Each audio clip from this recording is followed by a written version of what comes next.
Senhores conselheiros presidentes, senhor procurador, doutor Rafael, senhora secretária, advogados aqui presentes, estou vendo aqui a doutora Daniele, tem outro advogado da parte aqui também conosco.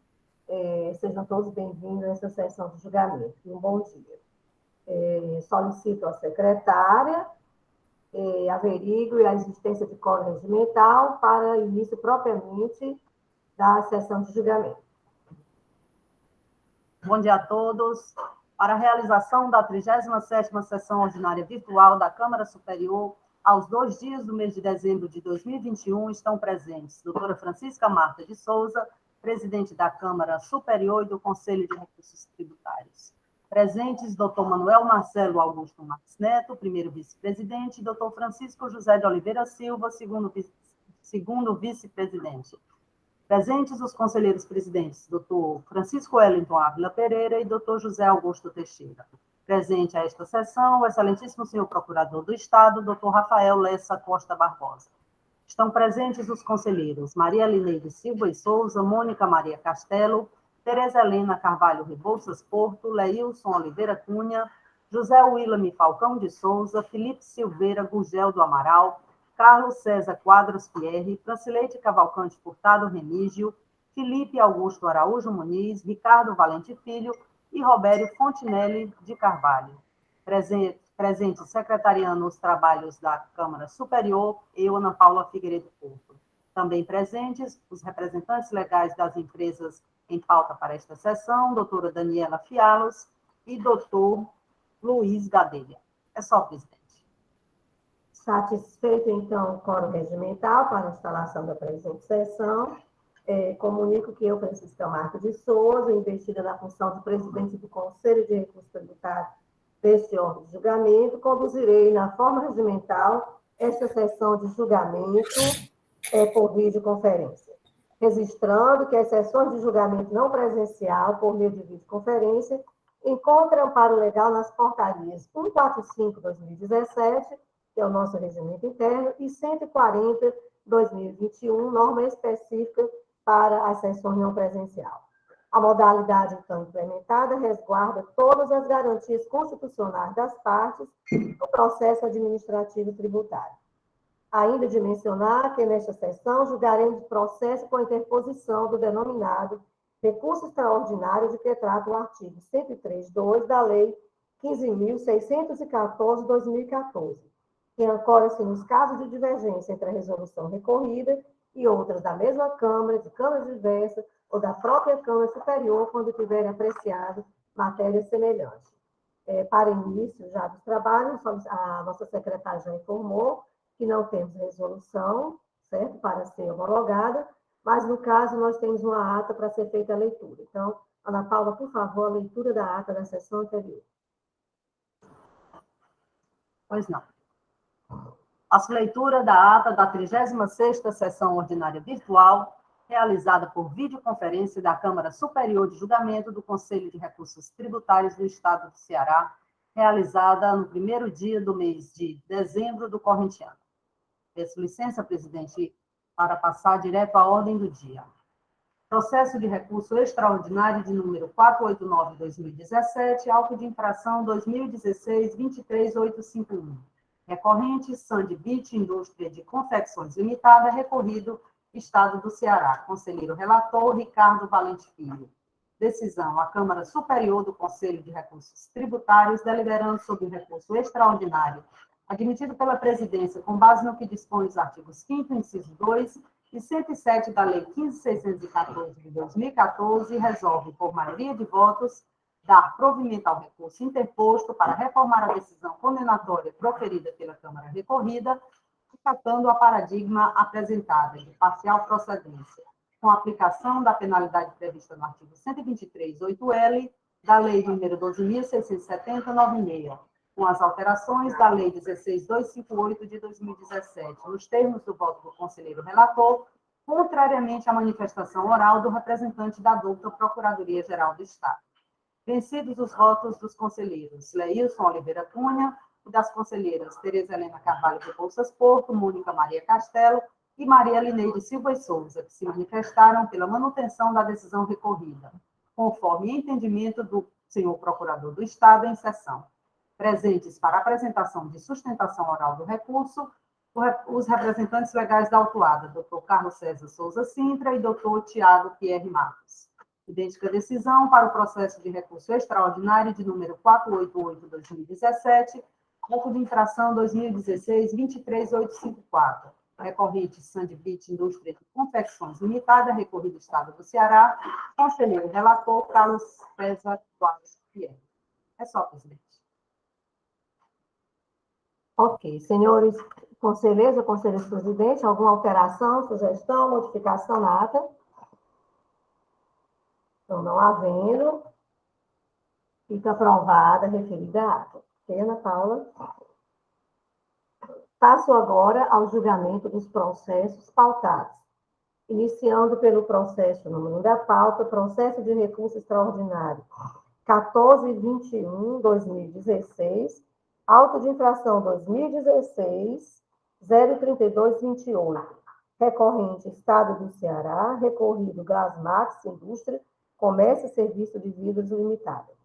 O julgado é da 4ª Câmara, corporificada na resolução 194/2018, ali decidiu pela parcial procedência, e a resolução paradigma é a 2/2018, da 1ª Câmara. Conosco aqui a doutora Daniele Fialho, né? Doutora Daniele aqui conosco, seja bem-vinda. Nosso procurador, doutor Rafael, e o conselheiro relator, doutor Leilson Oliveira Cunha, a quem eu passo a palavra para o seu relato. Doutor Leilson, por favor.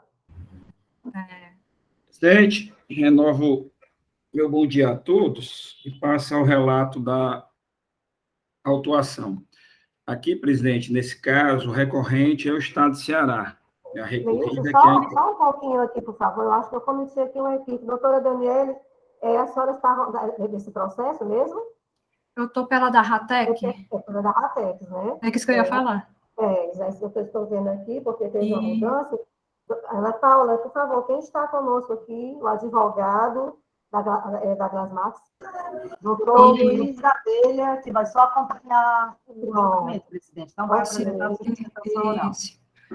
Senhora presidente Francisca, no meu caso, da RATEC, eu queria consignar que só vou participar como ouvinte, tá bom? Ok. Já está consignado e a secretária fará as anotações. Então, aqui peço minha desculpa, e doutor Luiz Gadelha, o representante da parte do primeiro processo. O processo, então, já anunciado. Desculpe aí a todos e ao conselheiro relator. Doutor Leilson, retorna a palavra. Continuando, presidente, esse processo recorrente ao Estado de Ceará e recorrido à empresa Glasmax Indústria, Comércio e Serviço de Vidros Limitada. A autuação se deu com a infração de o contribuinte ter deixado de escriturar as notas fiscais de entradas de mercadorias sujeitas à substituição tributárias, isentas ou amparadas por não incidência na escrita fiscal digital. O auto de infração cobrou uma multa de R$ 18.577,98, que é 10% sobre o montante, né, de R$ 185.779,77, tendo como artigos infringidos o artigo 269, 276A a 276L do Decreto 24.569/97, e a penalidade fixada nos termos do artigo 126 da citada lei. O período da infração é o mês de janeiro a dezembro de 2011. O relatório constante do voto do conselheiro relator evidencia todas as fases do feito processual até a edição da Resolução 194/2016, da 4ª Câmara de Julgamento, com decisão de parcial procedência, aplicando-se a penalidade fixada no artigo 123.8L da Lei 2.670/96, e com nova redação dada pela Lei 16.258/2017, resultando na redução da multa para R$ 3.715,53. Então, o que era 18 mil aproximados passa a 3 mil com a decisão de parcial procedência.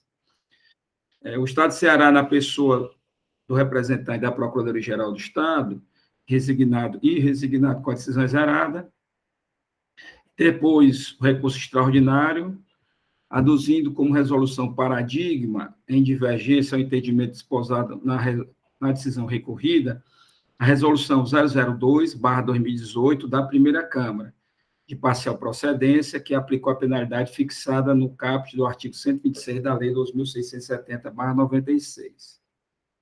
Bom, nas razões do recurso extraordinário interposto, o Estado de Ceará, de forma sucinta, consigna o dever instrumental de escriturar as entradas tem previsão específica, comportamento infracional este que encontra punição no artigo 123.3g da Lei 2.670, pois o legislador fez referência expressas ao livro fiscal próprio para registro de entrada, que pode ser eletrônico ou não se afigurando cabível, assim, ao intérprete, reduzir o alcance da norma. Também fala que o livro fiscal próprio para registro de entrada passou a ser eletrônico, não implicando tal transformação em abolição da natureza jurídica do livro de entrada, e muito menos afastando a penalidade que lhe é pertinente.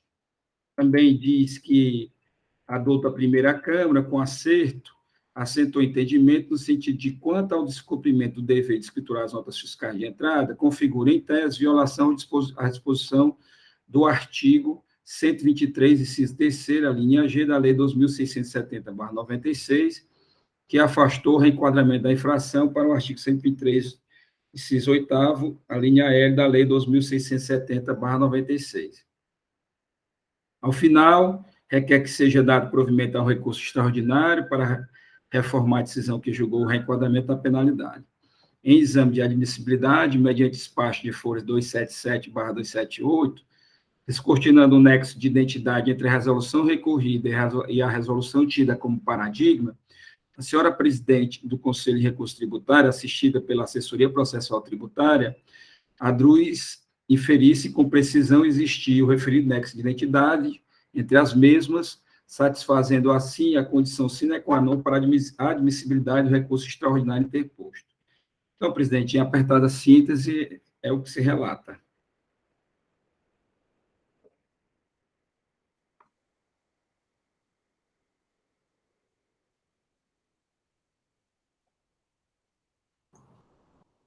Ok, desculpe que eu estava liberando aqui o Wellington, que estava tentando entrar aqui na sala. Ouvimos, então, aqui o relato do processo. Eu coloquei aí para vocês que o advogado da parte está como ouvinte e manifestou interesse de não fazer a sustentação oral, ok?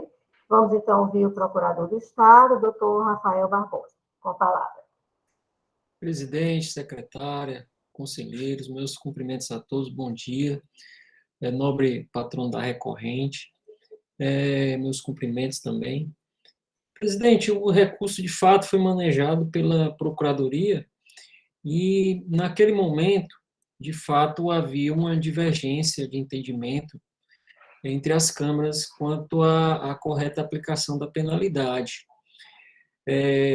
Vários recursos extraordinários foram ajuizados e muitos deles que já foram julgados por essa Câmara Superior, já foi no sentido de que esse comportamento se enquadra no artigo 123.8L, né?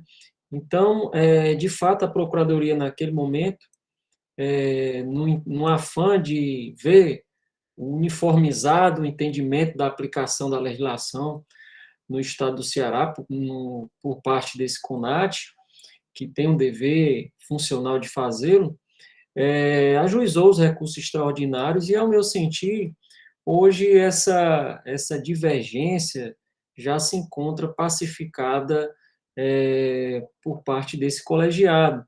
E é por isso que, não obstante resguardando o meu entendimento pessoal, eu atualmente me manifesto no sentido de me curvar aos precedentes, não só dessa Câmara Superior, mas também da 4ª Câmara de Julgamento, onde eu oficio, presidente, e é por isso que eu vou opinar no sentido de que esse recurso lhe seja negado provimento com base já nos precedentes dessa Câmara Superior.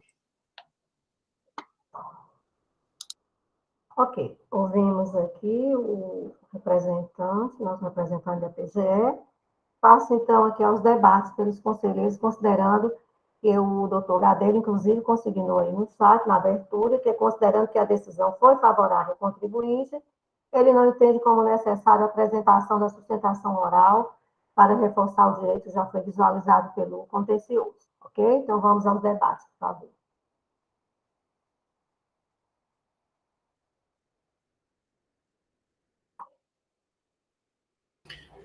Presidente, só para prestigiar a presença aqui dos advogados presentes, mas nós já sabemos que o funcionamento dos colegas aqui, que a maioria realmente é no sentido de aplicar o 123.8L, mas aqueles que aplicam o 123.3G é no sentido de que o fazem com base nos fundamentos da Procuradoria do Estado, né, de respeito à questão da especificidade da penalidade. Então, presidente, é só para a gente prestigiar, para que não tenha absolutamente nada de debate, a gente faz no sentido de prestigiar os advogados aqui presentes, no sentido de dizer quais são as teses, né? O 128L, os colegas o fazem no sentido de haver uma certa dúvida de qual seria a específica, se era 128L ou 123.3G, ou combinado com o 126, e assim,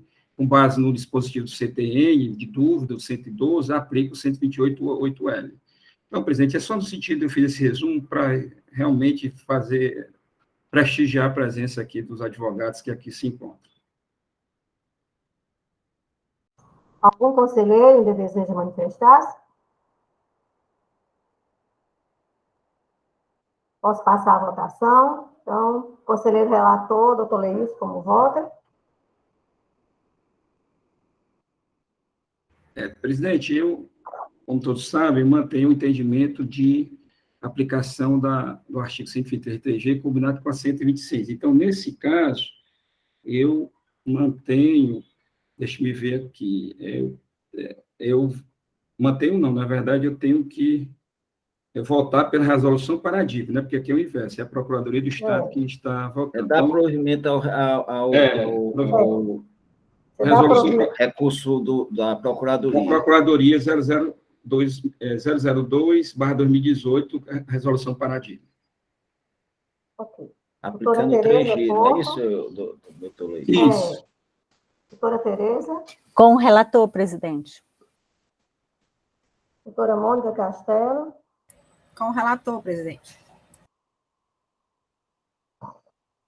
Doutor Ricardo Valente? Ossos do ofício, né, presidente? Total. Abre divergência e adota o filho do Laílson, presidente. Acompanha, então, o entendimento oral aqui da PGE, que, no caso, está em consonância com o seu entendimento, é isso? Isso, presidente. Eu mantenho a decisão recorrida e nego provimento ao recurso extraordinário aplicando 123.8L, presidente. 123.8L. Doutor Carlos Pierre? Com a primeira divergência, senhora presidente. Negar provimento e manter a recorrida. Doutora Francileide? Vou com o primeiro divergente, meu colega Ricardo, só herdando aí os processos do Leils. A recorrida. Não, né? esse é o primeiro, eu acho. A recorrida. Doutor Felipe Muniz? Presidente, eu acompanho a divergência. Doutor Robério? Com a primeira divergência, excelência. Recorrida. Doutor Saulo? Presidente, Felipe Amaral, com a divergência também. Sim, desculpe, doutor Felipe Amaral. Com a divergência, né, doutor Felipe? Exatamente, presidente. Divergência. Doutor Willane? Acompanho o voto divergente, senhor presidente. Tem que ter cuidado aqui, senão eu vou chamar o Lúcio aqui. Já troquei aqui o Felipe Amaral e o Lúcio está ausente, né? O doutor Lúcio, que ele era O assessor, Lúcio? Não. O Lúcio consultou, do outro processo. Ok? Então, vamos aqui. No caso de que se trata, a Câmara Superior do Conselho de Recursos. Já fez aqui, Paulinho? Porque eu fiz aqui rapidinho. 1, 2, 3, 4, 5, 6, 7, né? Confere, Ana Paula? 7 a 4, né? No sentido de negar provimento e manter a recorrida. Então, a Câmara Superior do Conselho de Recursos Tributários, deliberando sobre o recurso extraordinário em questão, resolve, por maioria de votos, negar provimento ao recurso interposto para decidir pela aplicação da decisão recorrida. Nos termos do voto do conselheiro doutor Ricardo Valente, que proferiu o primeiro voto, divergente e vencedor, que já fica designado para lavar a respectiva resolução, certo? E também de acordo com a manifestação do outro representante da PGE, ok? Essa decisão para o presente processo, solicitando a secretária que mencione na ata todos os votos divergentes. Fiz a decisão para o processo e agradecendo ao doutor Luiz Gadelha aqui conosco. Doutor Luiz? Bom dia, doutora. Obrigado. Nada. Bom dia, senhor. Ato contínuo, passamos agora ao julgamento do processo de recurso extraordinário 1151/2015, auto de infração 2015-03744, recorrente à Tex Engenharia Limitada, recorrido Estado do Ceará. O julgado da terceira Câmara, decisão recorrida 227/2018, que ali pugnou pela parcial procedência, e a paradigma 10/2017, que requer o retorno à primeira instância. Doutora Daniela aqui conosco, seja bem-vinda. E o conselheiro relator, doutor Roberto Fontenelles, a quem já passa a palavra para o seu relato. Bom Boa dia. tarde, senhora doutor presidente. Roberto, peço licença só para, tendo em vista o julgamento do processo que fazia parte, peço licença para me ausentar da sala e desejo a todos aí um bom dia. Bom dia e obrigada, doutor Luiz. Senhora presidente, meu bom dia. Senhores presidentes de câmaras aqui presentes, meu bom dia. Senhores conselheiros, procurador do Estado, a nossa secretária Ana Paula, todos tenham um bom dia. Hoje é nossa última pauta da semana, não é isso, presidente? A de amanhã está sobrestada, né? Mas pode se alegrar que na próxima semana tem mais, viu? Então, presidente, eu inicio por falar sobre o auto de infração, né? O meu relatório inicia versando sobre o auto de infração. Pois então, verso o auto de infração, objeto do recurso, sobre deixar de escriturar no livro próprio para registro de entradas documento fiscal relativo à operação ou prestação também não lançada na contabilidade do infrator. O contribuinte deixou de lançar notas fiscais eletrônicas destinadas a ele no registro de entrada de mercadorias, nem houve registro contábil das mesmas. O agente autuante deu por infringido o artigo 269 do decreto 24569 de 97, a penalidade aplicada foi a do 123.3G. O contribuinte apresentou impugnação às folhas 16 a 36 dos autos. No entanto, a julgadora monocrática decidiu pela procedência do auto de infração, de acordo com o que determina o artigo 269 do decreto já mencionado, e a penalidade aplicada foi do 123.3G. Isso na decisão de piso. Inconformada, a recorrente ingressou com recurso ordinário, levantando os seguintes pontos: necessidade de alteração da penalidade imposta, ausência de previsão expressa da penalidade observada na época da infração, a reforma do julgamento e anulação do auto de infração, dos requisitos do auto de infração, do princípio da legalidade, fundamentação do auto de infração em norma infralegal, garantia da ampla defesa e do contraditório, cerceamento de defesa, da aplicabilidade da penalidade 123G ou artigo 126, da decadência observada. A Câmara de Julgamento, por meio da resolução do 2027, a Câmara de Julgamento, por meio da resolução 227, conheceu o recurso ordinário para negar-lhe provimento nos termos do voto do relator. Né? Ementa falta de escrituração de notas fiscais de entrada, ação fiscal denunciando o não lançamento de registros fiscais de entrada dentro do período de apuração do imposto, violação do artigo 269, decreto 24.569 de 97, operação com mercadorias sujeitas à substituição tributária. A Câmara decide, por conhecer do recurso ordinário, dar-lhe parcial procedência para aplicar o artigo 123.8L da Lei 16.258/17. Essa é a decisão recorrida. Inconformada com a decisão de segundo grau, o recorrente interpôs tempestivamente recurso extraordinário, que teve admissibilidade indeferida pelo despacho 07/2020, folhas 151 e 154, posto que não restou configurada divergência entre a resolução recorrida e as resoluções colacionadas como divergente.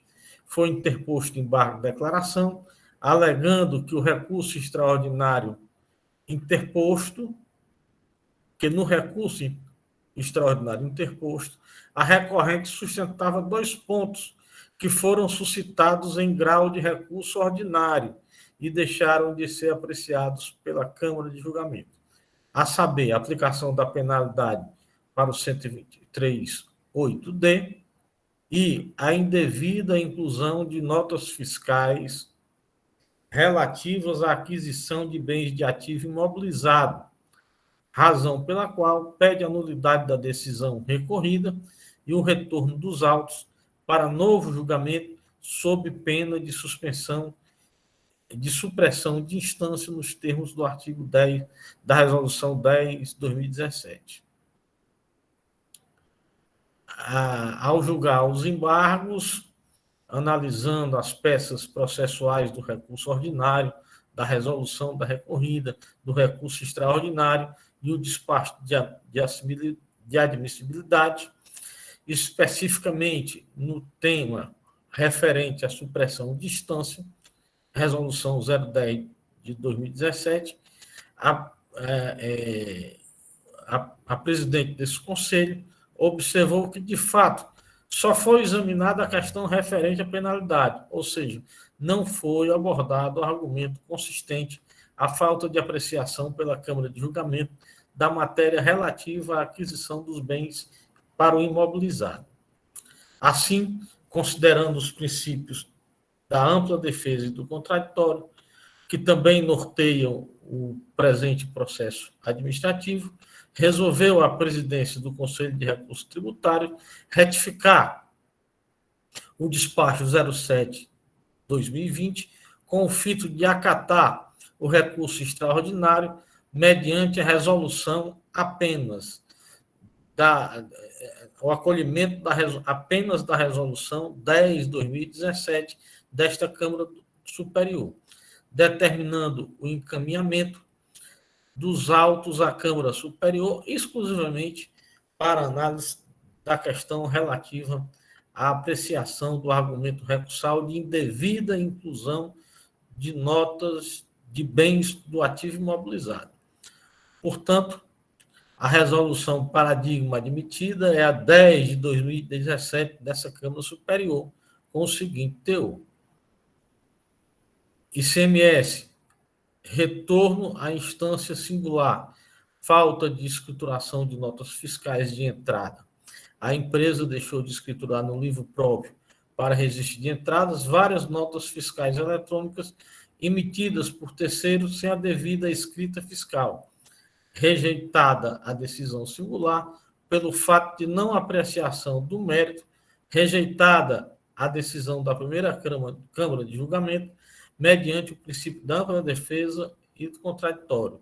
Câmara Superior determinou o retorno dos autos para instância singular para novo julgamento, oportunidade em que deverá ser apreciado o mérito, tudo em conformidade com os termos estabelecidos no artigo 84 do Decreto 25.468 de 89 e da disposição regimental contida no regimento interno do CRT. É o relatório, senhora presidente. Ok. Ouvimos o relato do doutor Roberto, considerando que a doutora Daniela não irá fazer a sustentação oral, mas está aqui como ouvinte, né, prestigiando o julgamento do processo. Sim. Vamos ouvir o nosso procurador, doutor Rafael. Presidente, renovo os cumprimentos a todos os conselheiros, secretária e também a patrona da recorrente, né? Bom dia a todos. O objeto, presidente, do recurso extraordinário, como já anunciado no relato, é no sentido de reconhecer a nulidade da decisão recorrida em razão da ausência de manifestação específica sobre as notas fiscais de aquisição não escrituradas de ativo permanente, né? A princípio, presidente, no meu entendimento, é no sentido de que o recurso extraordinário manejado pelo ora autuado não merece provimento. A Colém da Câmara de Julgamento, de fato, não se pronunciou expressamente sobre o tema apontado no apelo extraordinário. Contudo, a razão de decidir que foi adotada no julgamento, presidente e conselheiros, ela é prejudicial ao reconhecimento da tese trazida pela defesa, vez que a resolução recorrida entendeu no sentido do dever de escriturar todas as notas fiscais de aquisição, inclusive as relativas ao ativo permanente. Ao meu sentir, o reconhecimento dessa omissão e a declaração de nulidade não implicaria em qualquer proveito útil ao recorrente, né? Então, o dever de escriturar notas fiscais do ativo permanente, inclusive classificando as operações com o CFLP próprio, seja de entradas reais ou simbólicas, elas devem sim ser regularmente escrituradas pelo ora autuado. Ao meu sentir, a omissão aqui apontada também não implicou em qualquer ofensa ao bem jurídico garantido pela norma, a saber, a garantia do devido processo legal e da ampla defesa, vez que tal não implicaria na improcedência ou na redução da base de cálculo, ante o dever de escriturar tais operações de entrada de bens. Então, presidente, o meu opinamento é no sentido de que seja negado o provimento ao extraordinário que foi manejado pelo órgão com base nas razões que ora extendi. Ok. Ouvimos aqui o nosso procurador. Passamos agora aos debates, iniciando aqui com o doutor Ricardo Valente. Presidente, bom dia a todos. Como o doutor Leilson se manifestou inicialmente, lá no primeiro processo dele, nós temos sim já os posicionamentos formados de cada um dos conselheiros nesse quesito de aplicação do 123.8L, né? Dada a todas as questões impostas, né, eu puxei aqui a decisão, verifiquei que a decisão recorrida, ela trata-se de uma decisão da minha lavra, né, uma decisão o qual eu fui o conselheiro. Ambos, doutor Ricardo, a paradigma e a recorrida são da sua lavra. Eu tava verificando as duas aqui. E a situação, presidente, da ATEC, né, em consonância com a Câmara, naquela oportunidade, eu me lembro bem desse processo, eu me pautei muito sobre a questão que foi levantada pela assessoria processual tributária. Se eu não me engano, a lavra do parecer da assessoria processual tributária foi da lavra do doutor Lúcio, né?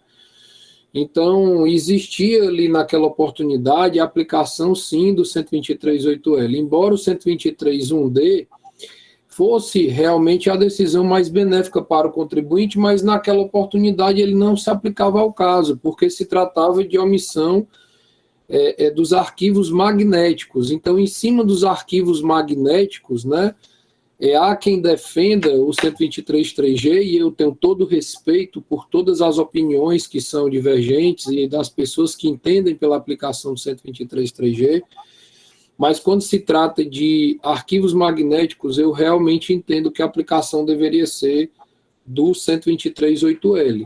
Mais especificamente ao caso da ATEC, em consonância com o parecer da assessoria processual tributária, naquela oportunidade representada pelo doutor Lúcio, né, que ao meu ver, é um conselheiro que possui, um julgador que possui um muito estrito bom senso na aplicação das normas estaduais fazendárias, não desmerecendo aqui qualquer outro colega, longe disso, mas eu me pauto muito e consigo me credenciar e me aproximar muito dos entendimentos do doutor Lúcio, é que eu entendi pela aplicação também do 123.8L nessa questão. Eu também não tenho palavra de rei, né, longe disso, que quero ouvir, sim, a manifestação dos colegas, né. Entendo que alguns colegas vão ficar em alguma saia justa e alguns que entendem pelo 123.3G vão ter que escolher hoje o 123.8L ou o 123.1D, né? E inevitavelmente a gente se depara com essas questões, né? Mas eu quero ouvir os colegas, quero ouvir os comentários. É até bom essa questão ser trazida, sim, para o CONAT, para que a gente possa discutir sobre essas aplicações. Mas, naquela oportunidade, entendi, sim, que o 123.8L era o que se aplicava melhor para o caso, né? Não estou fazendo aqui nenhum tipo de ressalva, nem de justificativa, porque cada conselheiro tem o seu papel e o seu entendimento, todos aqui, do modo como entendem, como justiça fiscal aplicam ao caso, mas também trazendo o entendimento mediante que as duas decisões são da minha lavra, né? Mas quero ouvir os colegas sobre os apontamentos, sobre as resoluções, para, ao final, presidente, eu proferir o meu entendimento final.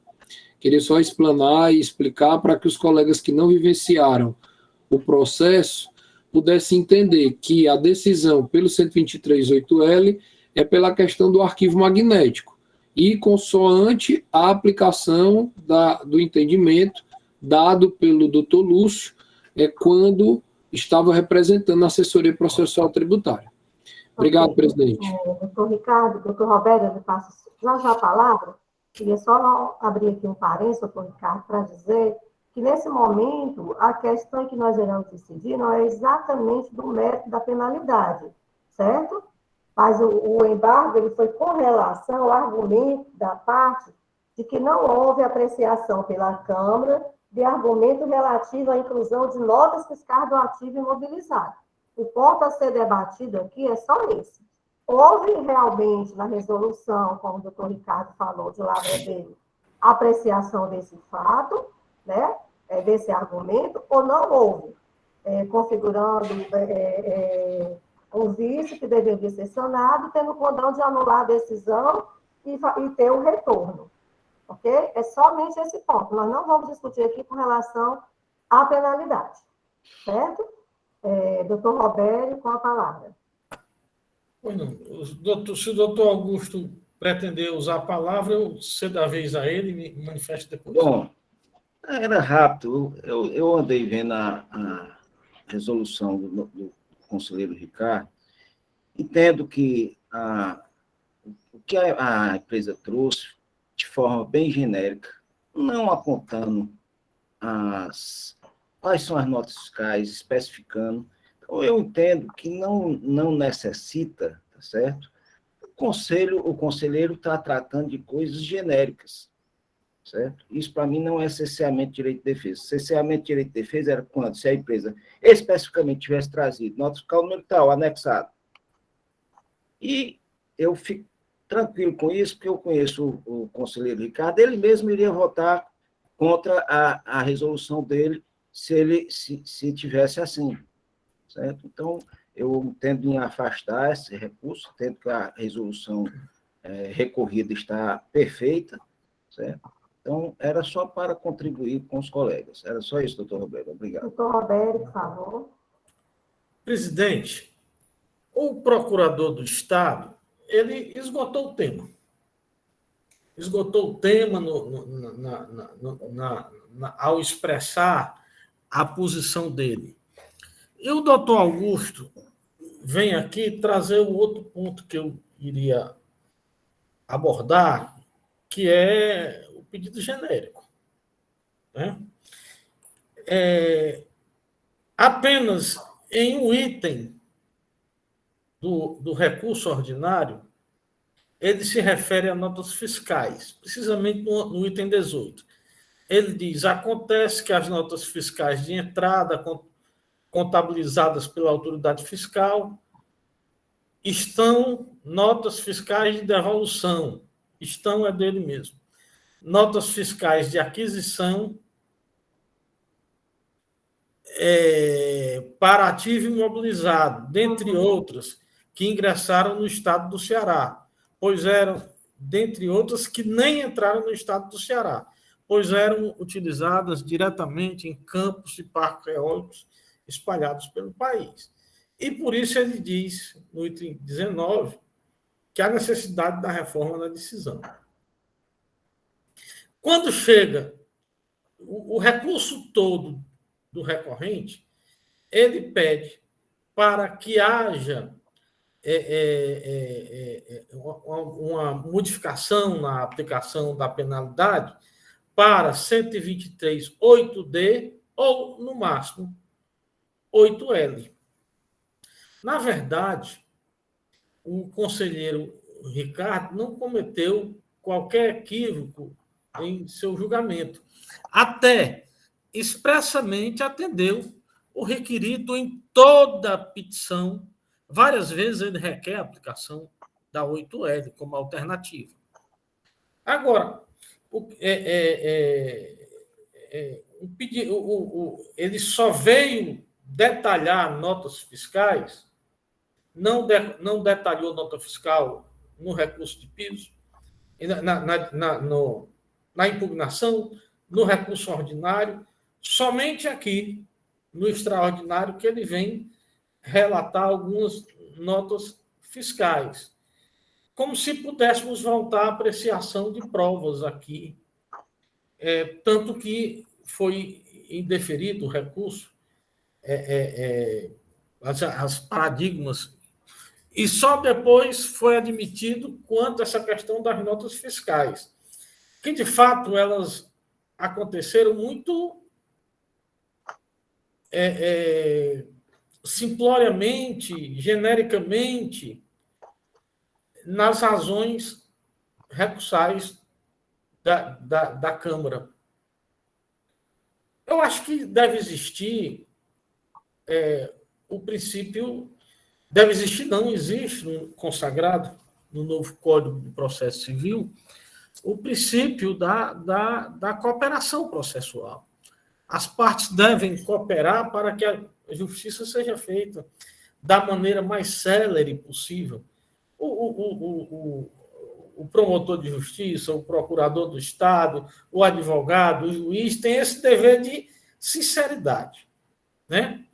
Então, eu acho que o requerido, em termos de recurso ordinário, foi contemplado. Né? E, nas palavras do procurador do Estado, sei nem que proveito ele tirará, porque esse 8L tem uma limitação de valor de notas fiscais, de FESs, né?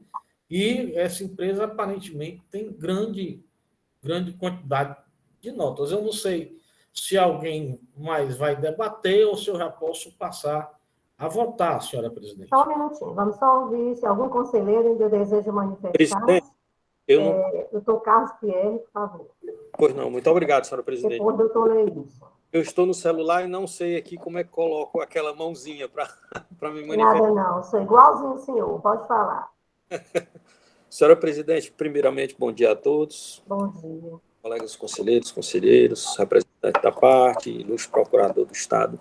O que eu vejo aqui é que, na realidade, o contribuinte, em seu recurso, ele não pede a exclusão ou a inclusão de determinadas notas. O que ele apresenta é a questão das notas fiscais de ativo imobilizado, não é, ou de devolução, como um dos argumentos para a aplicação do 123.8D. Esta é a questão. Então, ele entende que esse argumento para a aplicação do 123.8D não foi apreciado para que fosse aplicado o 123.8D. Acontece que o julgador, certo, ele não é obrigado a enfrentar todos os argumentos para uma decisão. A decisão aqui era qual a penalidade a ser aplicada? 123.8D, 123.8L. O julgador teceu suas considerações e entendeu pela aplicação do 123.8L. Ele não precisa especificamente dizer por que não vai, certo, aplicar o 123.8D, tendo ele já elementos suficientes para a sua convicção. Então, nesse ponto, o Poder Judiciário e o Código de Processo, que é aplicado subsidiariamente, ele já esclarece que, nesse caso, o julgador não é apreciado, não é obrigado a enfrentar todas essas questões. Então, aqui o que está em litígio é, deve-se devolver para verificar a questão de notas fiscais de devolução ou notas fiscais de aquisição? Não. Aqui o que está em litígio é, deve-se devolver para decidir novamente qual é a penalidade aplicada, tendo em vista a questão de notas fiscais de devolução, ou seja, que tem no meio, então, no meu entendimento, não deve ser devolvido e deve ser negado o provimento ao recurso, porque não houve nenhuma nulidade na decisão. Ele enfrentou, sim, a questão e entendeu pela 123.8L de forma correta. É isso, senhora presidente. Ok. Doutor Leilson. Presidente, eu acho que o conselheiro Carlos Pierre bateu uma fotografia do meu pensamento e daquilo que eu vinha conversando com o doutor Robério, no início, que estavam só eu e ele conversando, e a Paulinha, acho que o doutor Augusto também estava, quando eu disse que não havia nenhum problema na decisão recorrida do conselheiro Ricardo, pelo fato de ele explicitamente não ter abordado o 123.8D. Mas, a partir do momento que ele fez a sua fundamentação e fez a mutação da penalidade do 123G para o 8L, ele o fez apropriadamente, colocou suas razões, e aí, implicitamente, o 8D está afastado. Implicitamente. Eu digo isso porque, inclusive, alguns meses atrás, tive até uma resolução minha que a Câmara, aqui a Câmara Superior, por maioria, determinou o retorno para a Câmara, para a segunda Câmara, porque, em tese, eu não teria apreciado a questão da constitucionalidade, do antecipado e tal. E, na minha resolução, eu lembro que eu fundamentei a cobrança do antecipado justamente nos dispositivos da legislação infraconstitucional. E, além de que nós sabemos todos que já é decidido, já é pacificado no âmbito dos tribunais a questão do antecipado, com a constitucionalização do antecipado. Por isso que eu também não via nenhuma utilidade da Câmara Superior em determinar o retorno da minha resolução para a Câmara, mas assim o fez, até com discordância de muitos colegas, mas por maioria o fez. E aqui eu vejo a mesma coisa, acho que o doutor Ricardo, a partir do momento que ele, na sua compreensão jurídica, ele faz o fundamento da mutação, da transformação da penalidade do 3G para o 8L, todos os outros pedidos que houvesse de reenquadramento, seja 8D, seja qualquer outro, estava afastado justamente por essa escolha jurídica que ele fez. Então, também eu vejo, como os colegas aqui que me antecederam, eu não vejo como dar provimento a esse recurso, não. Eu acho que a decisão recorrida do conselheiro Ricardo Valente não merece retoque, não. Dentro da sua compreensão, da forma como ele a fez, eu não vejo como se dá guarida a esse recurso, não, presidente. Algum conselheiro ainda deseja manifestar? Não? Posso, então, colocar o processo para votação? Então, doutor Robério, por favor. Robério, Senhora presidente, eu voto por manter a decisão recorrida, né? Já que ambos, o doutor Ricardo Valente tá igual aqui o Maradona, o Pelé, uma coisa assim. Ele hoje é o relator do primeiro voto, é o relator da decisão recorrida e é o relator da decisão paradigma, né? levou também um processo para fazer a resolução. Pois não é, vai ser Foi tudo hoje completo. aqui é ele, né? Ok, então, no sentido de manter a decisão recorrida, não é isso, doutor Roberto? Exatamente. Ok. Doutor Felipe? Felipe Amaral. Ô, presidente, acompanho o relator integralmente também. Recorrido. Doutor Willane? Senhor presidente, acompanho o voto do relator. Doutor Leilson? Com o relator, presidente. Doutora Tereza? Com o relator, presidente. Doutora Mônica Castela? Com o relator, presidente. Doutora Lineide? Com o relator. Doutor Ricardo? Presidente, conforme eu me manifestei, os colegas não trouxeram nenhum argumento novo em relação ao entendimento que eu havia formado, que eu também poderia mudar sem problema nenhum. Eu entendo por manter também a decisão recorrida, presidente. Doutor Carlos Pierre? Com o relator, senhora presidente. Doutora Francileite? Com o relator. Felipe Muniz? Com o relator. A Câmara Superior do Conselho de Recurso Tributário, deliberando sobre o recurso em questão, resolve que, por unanimidade de votos, negar provimento ao recurso para decidir pela manutenção da decisão recorrida, nos termos do voto do conselheiro relator e em consonância com a manifestação oral do outro representante da TGE. Eis a decisão para o presente processo, agradecendo a participação da doutora Daniela aqui conosco. Ok? Certo. Muito obrigada, senhores. Bom dia. Doutora Daniela, não esqueça do nós estamos tendo um refis, só para doutor Augusto, eu estou querendo fazer menção exatamente esse ponto aqui, viu, doutora Daniela?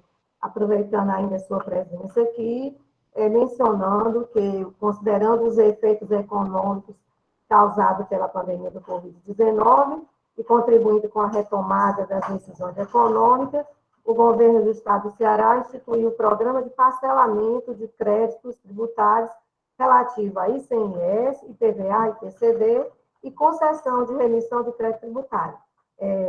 O fez por meio da Lei 17.771, de 23 de novembro de 2021, razão pela qual o contribuinte que desejar pode efetuar o pagamento com os descontos previstos na lei, então, mencionada.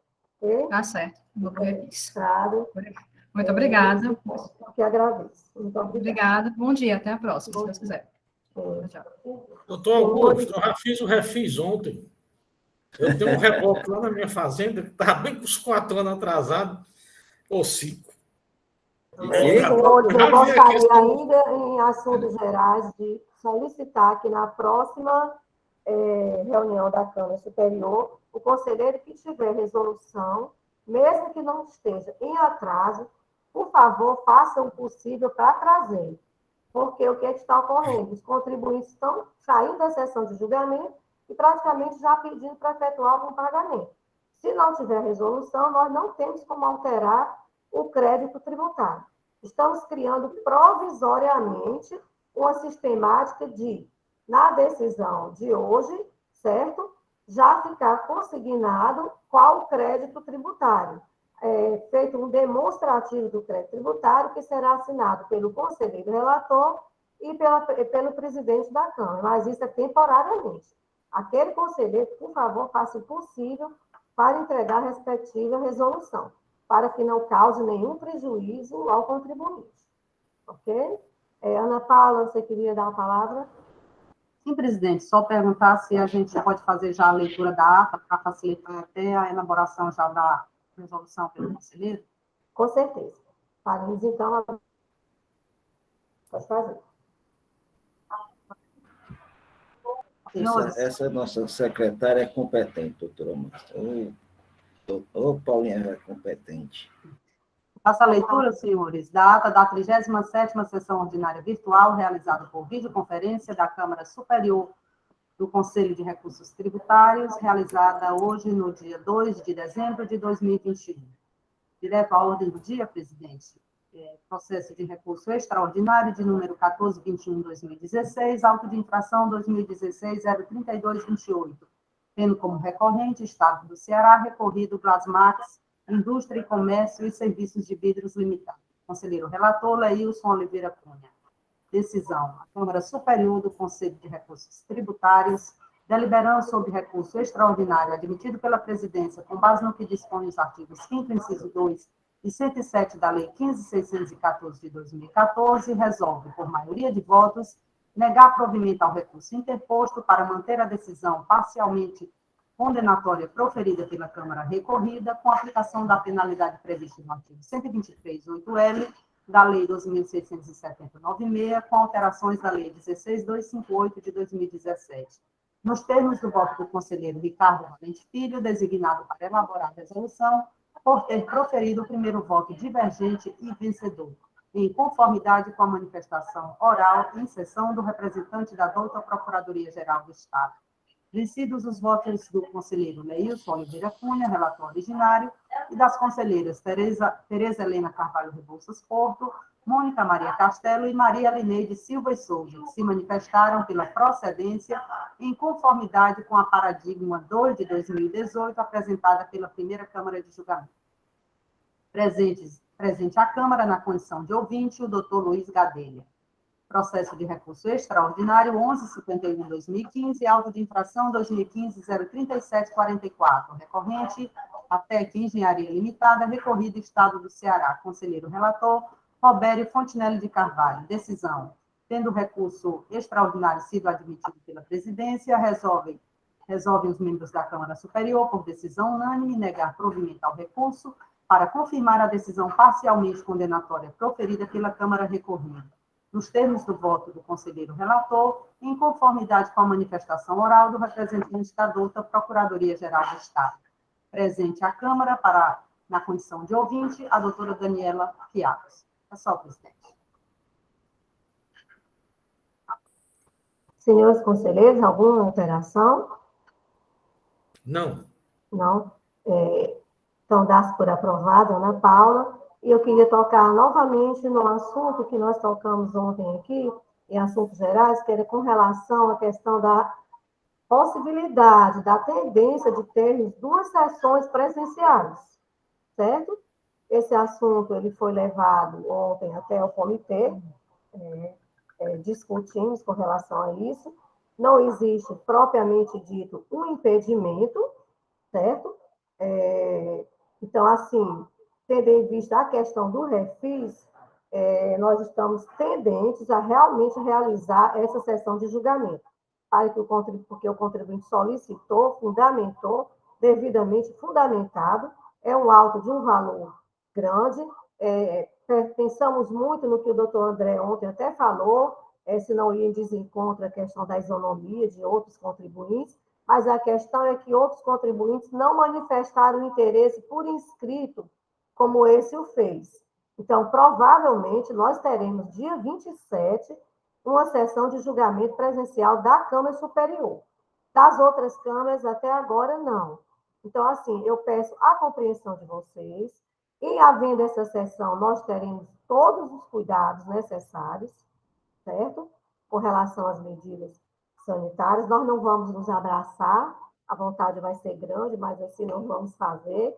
Mas talvez essa sessão ainda ocorra esse ano.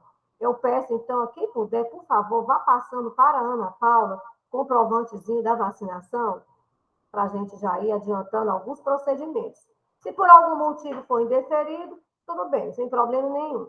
Mas, caso contrário, nós já teremos essa seleção da vacinação toda com a Ana Paula, tá ok? Então, fica aí o pedido. E logo no início da semana, estou confirmando com vocês esse fato.